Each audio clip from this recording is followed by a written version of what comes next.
अच्छा देवी एक काम करो, हमारा विवाह हुआ है, मैं थोड़ी देर भगवान को याद कर लूं, आप तब तक बैठो। आज सुखदेव जी कहते परीक्षित महात्मा करदम आए, आकर के आसन पर बैठे भजन करने के लिए। लेकिन भजन करते करते ऐसी समाधि लगी कि लगातार 40 वर्षों तक लग गई। इतनी लंबी समाधि लग गई।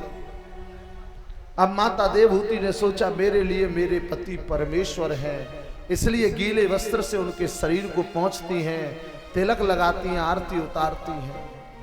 महाराज कभी भूख लगती है जल पी लेती हैं, कभी फल तोड़ करके खा लेती हैं, कभी पत्ते तोड़ करके खा लेती हैं।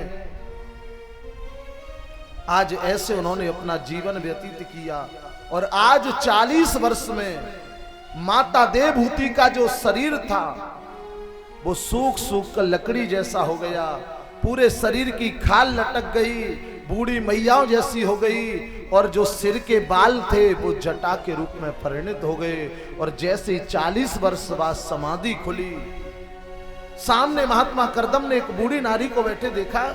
अरे देवी आप कौन हो, आपका परिचय क्या है? अब तो माता देवहूति को हंसी आने लग गई। बोले देखो ये कैसे हमारे पति हैं कि ये अपनी धर्मपत्नी को ही भूल गई। स्वामी आप क्या कहते हैं? बोले मैंने आपका परिचय पूछा। माता देवहूति कहती हैं आपको पता है आज से 40 वर्ष पहले आपका विवाह हुआ था। महात्मा करदम कहने लगे हाँ थोड़ा थोड़ा याद है। बोले आपकी पत्नी? अच्छा आप ही हो? बोले हाँ। अरे देवी ये आपके शरीर की क्या दुर्दशा हो गई, आप अपने पिता के घर क्यों नहीं गई? आपने यहां जंगल में कैसे जीवन यापन किया? माता देवहूति कहती है स्वामी एक नारी के लिए, एक स्त्री के लिए पिता का घर उसका घर नहीं होता, पति का घर उसका अपना घर होता है। पिता के घर में 56 भोग मिले और पति के घर में चटनी के साथ भोजन मिले, दोनों की बराबरी एक जैसी होती है। स्वामी यह स्त्री का परम सौभाग्य है कि उस स्त्री का जीवन पिता के घर में प्रारंभ होता है। यह हर स्त्री के सौभाग्य की बात है। वो स्त्रियां भाग्यशाली होती हैं जिनकी विदाई पिता के घर से और अंतिम विदाई पति के घर से होती है। स्वामी एक नारी के लिए पति का घर ही अपना घर होता है, पिता का घर अपना घर नहीं होता। अगर एक नारी अपने पति की सेवा करती है उसको साक्षात नारायण की सेवा करने का फल प्राप्त होता है। और जो नारी पति की सेवा नहीं करती वो कितनी भी कथा सुने, कितना भी यज्ञ करे, उसको कोई पुण्य फल प्राप्त होने वाला नहीं है। एक नारी अगर पति के चरणों की सेवा करती है तो उसके घर में लक्ष्मी की अपार कृपा बरसती है। इसलिए नारी के लिए पहला कर्तव्य है अपने पति की सेवा। इसलिए मैं छोड़ करके नहीं गई। महाराज अगर आजकल की कोई होती ना और विवाह है के आया हो तो और पति चलो जा तो ड्यूटी पे तो सब छोड़ के चली जाती, बोले मोना रहनो ऐसे आदमी के संग। लेकिन आपको शिक्षा लेनी चाहिए। माता देवहूति से विवाह होकर के आई और पति 40 वर्ष तक समाधि में लीन हो गए लेकिन छोड़ करके नहीं गई। महाराज पहले जब विवाह होता था घर के काम करने वाले नाई, घर के पंडित वही लड़का देख करके आते थे और विवाह हो जाता, सुख से चैन से जीवन जीती थी। और आज महाराज पूरा घर देखे, खानदान देखे, खुद देखे, 6 महीना पहले थे फोन पे बात करे बाकी बाद 6 महीना बाद तलाक है। क्यों? क्योंकि कामनाओं पर संयम नहीं है। महाराज ये कामनाएं ना इतनी बढ़ गई हैं कि उनकी पूर्ति नहीं हो पा रही, इसीलिए ये सब हो रहा है। समाज में कितनी बड़ी विकृति आ रही है। महाराज ये जरूरी नहीं कि आज हमको 4 सब्जियों से ही भोजन मिले, एक से मिल जाए तब भी पेट भरेगा और 4 से मिले तब भी पेट भरना है। हमें अपनी कामनाओं पर संयम प्राप्त कर लेना चाहिए। महाराज आजकल की तो स्थिति बड़ी विचित्र हो गई है। आजकल खुद देखें, परिवार देखें, बात करें, फिर भी ये सब दुर्दशा। हमें सीख लेनी चाहिए माता देवहूति से, हमारी बहनों को, हमारी मैयाओं को सीख लेनी चाहिए कि अगर हम अभाव में रहेंगे तो हमारे जीवन में अच्छा समय भी आएगा, और हम केवल अच्छा ही अच्छा देखेंगे तो बुरा भी आ सकता है। हमें हर समय के अनुकूल अपना जीवन जीना चाहिए। अगर आज हमारे घर में गरीबी है तो गरीबी में जियो, और सुख है तो सुख में जियो, लेकिन मन के भाव को बदलो मत। परमात्मा से संबंध जोड़ करके रहो तो कल्याण हो जाएगा। आज 40 वर्ष बाद समाधि खुली और आज महात्मा करदम का गृहस्थ धर्म प्रारंभ हो रहा है। पत्नी को लेकर के एक जलाशय में गए, एक सरोवर में गए, जाकर के कहा देवी अपने नेत्र बंद करो। दोनों ने नेत्र बंद करके जैसी उस सरोवर में डुबकी लगाई, सुखदेव जी कहते परीक्षित माता देवहूति 16 वर्ष की और महात्मा करदम 20 वर्ष के हो गए, क्योंकि ये तपस्या का प्रभाव है, ये तप में शक्ति है। आज 9 मंजिल का महल बनकर के तैयार हो गया, सैकड़ों दास दासी नौकर नौकरानी तैयार हो गए, और आज गृहस्थ धर्म प्रारंभ हुआ। भगवान से वचन था कि आपको मेरा बेटा बनकर के आना पड़ेगा, लेकिन हमारा यहीं पर गड़बड़ी हो गई। गड़बड़ी क्या हो गई कि महात्मा करदम के बेटा एक भी नहीं हुआ, और बेटी पूरी एक एक करके 9 हो गई। महाराज जिनमें सबसे बड़ी पुत्री है जिसका नाम है कला, जिनका विवाह मरीचि ऋषि जी के साथ है। दूसरे नंबर की पुत्री जिनका नाम है अनुसुईया, जिनका विवाह अत्रि मुनि के साथ में हुआ। कौन नहीं जानता सती अनुसुईया को। तीसरे नंबर की कन्या जिनका नाम श्रद्धा, जिनका विवाह अंगरा जी के साथ में हुआ। चौथे नंबर की कन्या जिनका नाम है हबिरभू, जिनका विवाह पुलस्त ऋषि जी के साथ में हुआ। 5वें नंबर की कन्या जिनका नाम गति, उनका विवाह पुलह ऋषि जी के साथ में हुआ। 6वें नंबर की कन्या जिनका नाम क्रिया, उनका विवाह क्रतु ऋषि जी के साथ में हुआ। 7वें नंबर की ख्याति जिनका विवाह भृगु ऋषि जी के साथ में हुआ। 8वें नंबर की अरुंधति जिनका विवाह वशिष्ठ ऋषि जी के साथ में हुआ। और 9वें नंबर की शांति जिनका विवाह अथर्वा ऋषि जी के साथ में हुआ। आज पुत्र हुआ नहीं और कन्या हो गई एक एक करके 9। आज जब 9 कन्या हो गई तो महात्मा करदम के मन में बड़ा दुख हुआ। प्रभु मैंने आपसे कहा था कि आप मेरे पुत्र बनकर के आना, लेकिन आप पुत्र बनकर के नहीं आए। आपने पता नहीं किस झंझट में फंसा दिया, आपने मुझे किस झंझट में फंसा दिया। आज जब भगवान से प्रार्थना की तो 10वीं संतान के रूप में मेरे प्रभु उनके घर में भगवान कपिल देव के रूप में प्रकट हो गए। बोलिए कपिल भगवान की जय हो। ये महात्मा कपिल, ये भगवान कपिल वही हैं जिन्होंने सांख्य शास्त्र का निर्माण किया, जो सांख्य शास्त्र के उद्गाता कहे जाते हैं। आज जैसे ही महात्मा करदम ने प्रभु का दर्शन किया, सबको छोड़ करके जंगल में भजन करने जाने लगे। पत्नी से कहा, बोले अब तुम जानो, तुम्हारा बेटा जाने, मैं तो जाता हूं जंगल में भजन करने के लिए। क्यों? क्योंकि हम भगवान को भगवान मान करके भजन करते हैं तो हमारा मन नहीं लगता। अब मैं भगवान को अपना पुत्र मान करके इस बेटे की झांकी को हृदय में बिठाल करके भजन करूंगा तो मेरा कल्याण हो जाएगा। सब कुछ छोड़ करके जंगल में गए।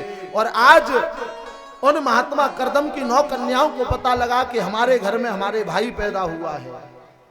सब की सब आ गई और सब ने मिलकर के सुंदर स्नान कराया, पीतांबरी धारण कराई, चंदन लगाया और भगवान कपिल को व्यास मंच पर आसीन कर दिया। एक से एक सुंदर प्रश्न पूछा, भगवान ने उनको जवाब दिया।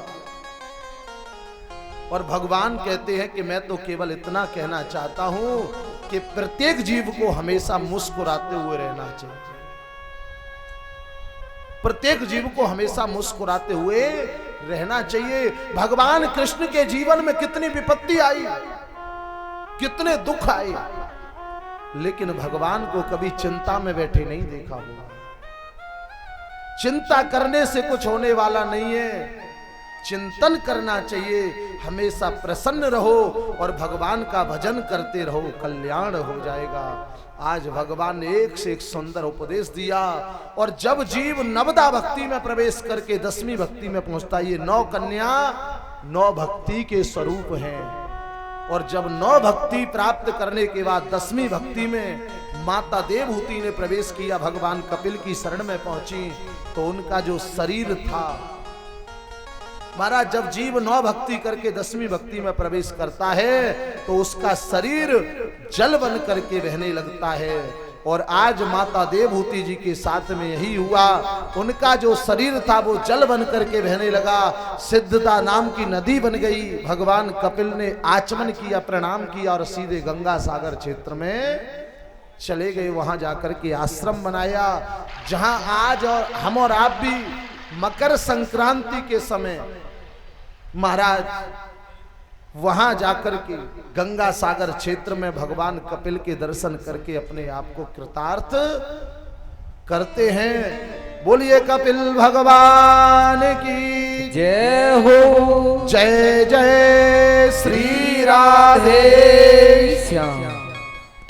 सुखदेव जी कहते हैं, परीक्षित, इन्हीं कर्दम ऋषि की कन्या जिनका नाम अनुसुईया, जो अत्रि मुनि को ब्याही, उन्हीं के यहां पर हमारे प्रभु पुत्र बनकर के भगवान नारायण,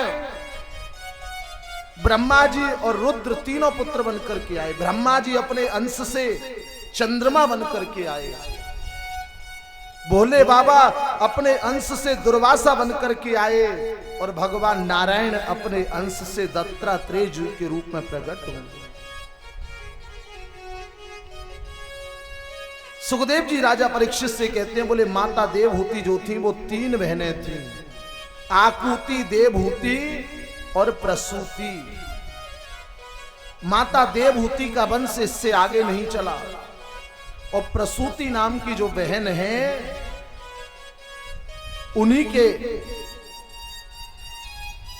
उन्हीं का विवाह दक्ष प्रजापति जी के साथ में हुआ। आकुति का विवाह रुचि प्रजापति जी के साथ में हुआ, जिनके यहां पर भगवान यज्ञ नारायण का प्रादुर्भाव हुआ। बोले यज्ञ भगवान की जय हो। जय जय श्री राधे श्याम। और जिन महाराज प्रसूति का विवाह दक्ष प्रजापति जी के साथ में हुआ, तो सुखदेव जी राजा परीक्षित से कहते हैं, बोले परीक्षित, इन्हीं दक्ष की 16 पुत्रियां थीं, और उन 16 पुत्रियों में पहले नंबर से लेकर 13वें नंबर की जो पुत्री थी, उन सब का विवाह धर्म के साथ में हुआ। और उन 13 कन्याओं की पूजा, जो दक्ष प्रजापति की 13 कन्याएं हैं, उनकी पूजा आज भी हमारे यहाँ होती है। लेकिन कब होती है? उन 13 कन्याओं की पूजा जब होती है जब कोई मर जाते हैं, तो 13 ही में होते हैं, जिसको त्रयोदशी देवी कहते हैं। उन्हीं 13 कन्याओं की पूजा होती है जिनका विवाह धर्म के साथ में हुआ। और उन्हीं महाराज 16 कन्याओं में से एक कन्या महाराज, जिनके यहां पर हमारे भगवान नर नारायण प्रकट हुए। बोलिए नर नारायण भगवान की। महाराज दक्ष की जो 16 कन्या, उनमें से मूर्ति नामक जो कन्या धर्म की पत्नी थी, उसी के यहां पर नर नारायण भगवान प्रकट हुए। और इन्हीं की जो महाराज सबसे छोटी कन्या, जिनका नाम सती, उन्हीं सती महारानी का विवाह भोले बाबा के साथ हुआ। लेकिन सती से भोलेनाथ के कोई संतान नहीं हुई। परीक्षित जी बड़ी उत्सुकता से सुन रहे थे। बोले गुरुदेव, भोले बाबा के कोई संतान नहीं हुई? बोले हाँ। बोले क्यों? तो सुखदेव जी ने बताया, बोले माता सती ने अपना शरीर जला करके भस्म कर दिया, इसलिए कोई संतान नहीं हुई। बोले ऐसा क्यों हुआ? तो सुखदेव जी बताते हैं, बोले एक बार जब दक्ष को प्रजापति बनाया गया, जब उसको प्रजापति बनाया गया तो उसके मन में अभिमान आ गया। और महाराज ऊंट पर बैठ करके हिलना अपने आप आ जाता है। कोई ये सोचे कि हमारे पास धन आ जाए, संपत्ति आ जाए, पद आ जाए, अभिमान नहीं आएगा, तो ऐसा हो नहीं सकता। ऊंट पर बैठोगे तो हिलना तो अपने आप पड़ेगा।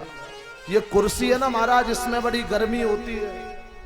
जब तक कुर्सी नहीं मिलती तो लोग पैरों में गिरते हैं, तमाम रिश्तेदारी निकालेंगे, तुम हमारे चाचा हो, तुम हमारे फूफा हो, तुम हमारे मामा हो, और जैसे ही कुर्सी प्राप्त हो जाती है फिर पहचानते भी नहीं है, फिर आपको पहचानते भी नहीं है। इस कुर्सी में बड़ा नशा है महाराज। आज जब दक्ष को प्रजापति बनाया गया, और महाराज ये जो कुर्सी है ना, इसका आनंद ही कुछ अलग है। इस कुर्सी के लिए बड़ी मारा मारी है संसार में। कैसा आनंद है महाराज, ये हमारी श्रेणी के हिसाब से आनंद है। जैसे संसार में हम और आप हैं, हम आप में जो सबसे ज्यादा सुख होता है वो राजा को होता है। राजा से भी 4 गुना जो सुख है वो पितृलोक में पितरों को होता है। पितरों से भी 4 गुना सुख गंधर्व लोक में गंधर्वों को होता है। उनसे भी 4 गुना सुख ब्रह्मा जी को होता है, इंद्र को होता है, और उनसे भी ज्यादा सुख नारायण को होता है। तो ये सुख की भी श्रेणी है। अब जो महाराज प्रजापति का पद है, ये छोटा मोटा पद नहीं है, ये बहुत बड़ा पद है। अब जब पद मिला तो मद आ गया। मद कैसा आया कि जब वो प्रजापति बनाए गए तो लोगों ने उनकी स्वागत सभा रखी। जब कोई अपने यहाँ नेता मंत्री बनता है तो लोग उसको बुला करके उसका सम्मान करते हैं। ऐसे ही दक्ष को जब प्रजापति बनाया गया तो उनका बड़ा सुंदर स्वागत करने के लिए एक सभा रखी, और उसी सभा में सब आए, महात्मा क्या, देवता क्या, सांसारिक लोग क्या, सब आए उस सभा में। और उसी सभा में ब्रह्मा विष्णु महेश भी आए। अब तो जैसे ही दक्ष प्रजापति का प्रवेश हुआ उस सभा में, सब खड़े हो गए, जय जयकार करने लगे, दक्ष प्रजापति की जय हो, दक्ष प्रजापति की जय हो। सब खड़े होकर के आदर सत्कार सम्मान